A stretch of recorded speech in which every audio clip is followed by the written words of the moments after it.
37-ročný pastier sa na treste dohodol s prokurátorom. Za smrť svojho kolegu by si mal odpíkať 7 rokov vo väzení s minimálnym stupňom stráženia. Juraj čakal na verdikt na slobode do Banskej Bystrice. Dnes prišiel v sprievode šéfa družstva, pre ktoré aj s nebohým Petrom pracovali. Bol mu akousi psychickou podporou. Klient nikdy nemôže byť spokojný s trestom, lebo to považuje za nešťastnú náhodu. Napriek tomu od začiatku bol pripravený prijať spravodlivý trest. V júlový večer spolu obaja pastieri popíjali pivo v krčme, pohádali sa až v Maringotke. Juraj pichol kolegu týmto nožom, 10 cm čepeľou zasiahol priamo do srdca.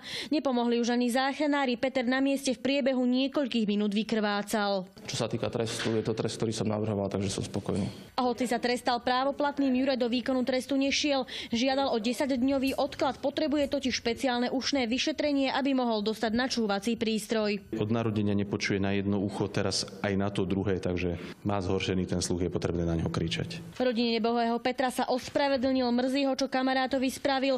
Ovce totiž spolu pásli aj minulé roky. Odsúdený Juraj sa pred sudcom zaviazal, že po vyšetreniach hneď nastúpi do výkonu trestu. Z Banskej Bystrice Katarína Juríčková, televízia JOJ.